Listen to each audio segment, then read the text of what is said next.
আসসালামু আলাইকুম। BD Times 24.net সংবাদে স্বাগতম।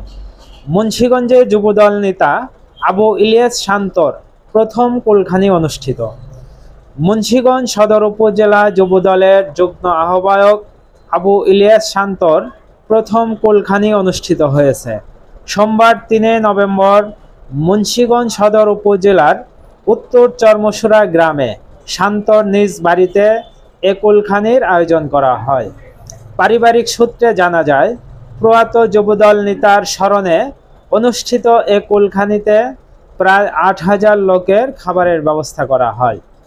অনুষ্ঠানে উপস্থিত ছিলেন মুন্সিগঞ্জ জেলা বিএনপির সদস্য সচিব মোহাম্মদ মহিউদ্দিন আহমেদ, জেলা বিএনপির আহ্বায়ক সদস্য সুলতান আহমেদ, জেলা ছাত্রদলের সভাপতি মোহাম্মদ হাশেম, আবু ইলিয়াস শান্ত স্মৃতি সংসদের সভাপতি রাজীব সরকার, সাংগঠনিক সম্পাদক সুজন সরকার, সদস্য মাহমুদ সরকার, নয়ন সরকার, মামুন সরকার, মনসুর ভুইয়া, হুমায়ুন সরকার, সোহরাব সরকার, চরকাওয়ার ইউনিয়ন মৎস্যজীবী দলের সভাপতি ফারুক সরকার, সাধারণ সম্পাদক নুরুজ্জামান, শহীদ জিয়া পরিষদ শহর সাংগঠনিক সম্পাদক আনিসউদ্দিন সরকার, চরকাওয়ার ইউনিয়ন শহীদ জিয়া পরিষদের সাধারণ সম্পাদক কবির সরকার প্রমুখ।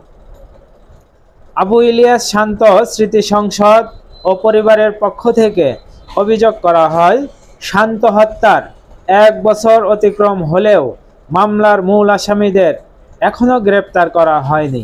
তারা জানান, মামলা তদন্তের দায়িত্বে থাকা সিআইডি কোনো ধরনের সহযোগিতা করছে না। তো প্রায় এক বছর হয়ে গেল আমরা পুলিশের পিছু করতেছি। আমি কয়েকবারও আসামির ঠিকানাও বলছি এই জায়গায় আছে, এরা যায়নি। এখনো এই যে সাদাত প্রধান সাইফুল এখনো বালুমহলে রাজত্ব করতেছে। প্রায় আজকেও মনে হয় সন্ত্রাসী হামলা চালাইছে এই নদীতে। সাদাত প্রধান অনেক ওদিকের মানুষের অনেক জ্বালাইতেছে এবং আমরা যারা শান্ত হত্যার পিছনে আমরা যারা কাজ করতেছি তাদেরকে প্রতিনিয়ত হুমকি দিতেছি যাতে এটা আমরা না করি। আমরা এখন সুস্থ বিচার চাই, দূরত্ব সাদাত প্রধানের গ্রেপ্তার চাই।